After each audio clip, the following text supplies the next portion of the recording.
يا صباح الفل على عيونكم لو هتشوفوني بالنهار، يا مساء السكر والجمال لو هتشوفوني بالليل.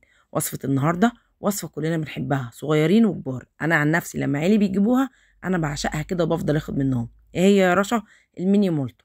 هنعمل النهارده الميني مولتو بطريقة اقتصادية يا جماعة فوق الخيال. بجد والله طريقة اقتصادية جدا. طبعا احنا بنجيب الكيس بتاع المولتو دوت فيه 5 وحدات ميني مولتو، اقل من دي كمان. مش عارفة ب3 جنيه أو ب4 جنيه حاجة زي كده. لأ أنا هاعمل لكم الكمية دي كلها بحاجات سهلة وبسيطة جدًا، مكونات موجودة في البيت وسهلة وبسيطة جدًا، وعمل لي كمية كتيرة أوي، وطالع معايا بقى مورق وحاجة كده عظمة. وعايزة أقول لكم العجينة تتاكل أكل حتى وهي نية.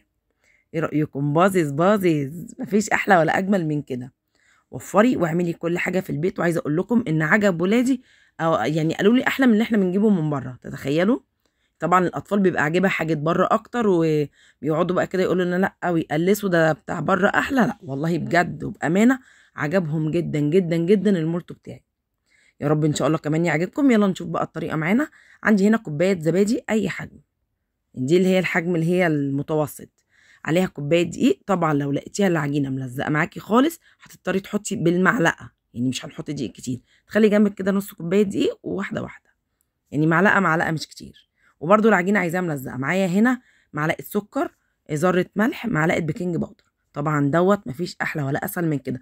مولتو ل10 دقايق، أهو ميني مولتو ل10 دقايق. معلقة بيكنج باودر، وبإيدي بقى كده هاعجن العجينة الحلوة دي كلها. وزي ما قُلت لكم من دقيق لدقيق بيختلف. لو أنتِ العجينة مسكت معاكِ ولقيتيها ملزقة بسيط في إيدِك كده يبقى تمام وناجحة معاكِ. لقيتيها سايلة شوية هتبتدي تحطي معلقة دقيق واحدة واحدة، وده اللي حصل معايا. أنا بعد ما حطيت الكوباية حطيت معلقة واحتجت كمان معلقة وبس كده لمِّت معايا العجينة وبقت تمام. وعايزة أقول لكم ريحة العجينة يا جماعة تحفة. الزبادي مخلية ريحة العجينة عظمة بجد والله العظيم. ولما تاكلوا العجينة دي بجد هتدعوا لي، طعمها جميل جدًا. وفّري واعملي المولتو في البيت مش هياخد منِّك أي حاجة. وطبعًا بقى هنا ولا حطينا زبدة ولا ورّقنا ولا عجننا ولا فردنا ولا طبّقنا ولا شِلنا في التلاجة زي المولتو اللي إحنا بنعمله. لأ، دوّة سهل جدًا، جدًا، جدًا. هتعمليه كل يوم وأنا أتراهن معاكِ اللي أنتِ هتعمليه كل يوم. سهل وبسيط. كده العجينة باقول لكم لمِّت معايا وملزقة حاجة بسيطة. هاخلّيها بقى كده زي ما أنتم شايفين، باقول لكم هي لزقت معايا وبقت حاجة بسيطة. هاخلّيها بقى كده على جنب، وتعالوا نشوف الخطوة اللي بعد كده إيه. هتشتغلي طبعًا فيها بالبيكنج باودر فهترتاح بس الدقيقة اللي أنا هاقطّع فيها الشوكولاتة. عندي بقى هنا شوكولاتة، أي شوكولاتة موجودة عندِك. أنا كان عندي الباكيت دوّة، قطّعيها كده قطع صغيّرة جدًا وما تكتّريش وتقولي ده بُخل والّا حاجة لأ، عشان ما تطلعش منِّك وتبوّظ لِك الوصفة. أنا هاعمل ميني مولتو فهاقطّع القطعة صغيّرة. طبعًا اللي طالع منّي متكسّر خالص ده أنا مش هارميه، أنا هاخده هاستخدمه في حاجات تانية. أهو باقول لكم بُصّوا كل دوّة كده مش هيترمى معايا، لإن ما فيش أي حاجة بتخسّر. كل دوّة هاخده وهاشيله هاعمل بيه وصفة تانية إن شاء الله. كده كسّرت الشوكولاتة بتاعتي أو قطّعتها. هاجيب هنا عندي رشة دقيق كده زي ما أنتم شايفين على المفرش السيليكون دوّة. بيسهّل حلو أوي يا جماعة والله. بيسهّل معايا العجينة جدًا بصراحة حلو. هانزل بقى بالعجينة بتاعتي كده وافرد بالمردنة معلش مش عارفة مالي مخنفّية النهارده يا جماعة، عندي دور برد وتعبانة اعذروني. هافرد بقى العجينة بتاعتي دي كده، وهي طبعًا بُصّوا ملزقة في إيدي، وهي دي كده تبقى العجينة الناجحة. بُصّوا شايفين باقول لكم ملزقة في إيدي. برضه مش هاكتّر من الدقيق، أنا عايزة دقيق خفيف جدًا. هافضل بقى أفرد فيها كده واحدة، واحدة وبالراحة، ولازم تبقي هادية كده مع العجينة بتاعتِك. بامسكها كده واحدة، واحدة، من الناحية دي شوية ومن الناحية دي شوية لحد لمّا هتدّي معايا السمك اللي أنتم هتشوفوه. وكل لمّا تطلّعيها مورقة، يعني كل ما تطلّعيها رفيّعة قصدي أكتر، العجينة بتاعتِك رفيّعة، هتدّي معاكِ توريقة أكتر وأنتِ بتلفّيها. هافضل بقى كده يعني أفرد فيها بقى زي ما أنتم شايفين بإيدي كده. الحتة اللي بالاقيها عالية باروح جاية من الناحية التانية كده أفردها بإيدي، عايزاها كلها سمك واحد. هافرد بقى فيها لحد لمّا تدّيني بقى القرص اللي أنتم هتشوفوه دلوقتي أو الدايرة اللي أنتم هتشوفوها معايا دلوقتي، وتبقى هي كده خلاص جهزت معايا. أنا كده مخلية الفيديو يمشي معاكم واحدة واحدة عشان تشوفوا كل الخطوات.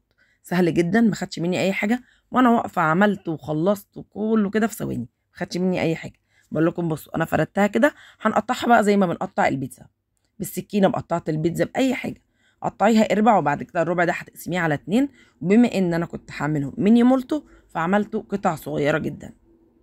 عايزة أنتِ تكبري براحتك تخليه مولتو كبير ما فيش أي مشكلة. هُم كانوا عيلة طالبينه زي اللي هُم بيجيبوه من برّه. فقطعت بقى كل مثلث من دوّة على 4 على 5 حسب حجم المثلث اللي معايا، وحسب الحجم اللي أنا عايزاه. زي ما انتم شايفين بقى كده انا قطعتها كلها. جبت بقى هنا قطعه الشوكولاته، بس معلش انا بعتذر هنا لان ايدي كانت بعيده، ما شفتوش المقطع بتاع اللي هو يعني ما بانش واضح معاكم قوي. انا بحط قطعه الشوكولاته وبقفل عليها الجنبين دولت اللي من يعني الجنب اليمين والجنب الشمال، حته منه صغيره كده بعملها زي ايه، بقفلها كده زي ظرف، وبعد كده ببتدي ان انا ابرمها علشان الشوكولاته ما تطلعش مني. بصوا هنا هتبقى واضحه معاكم شويه.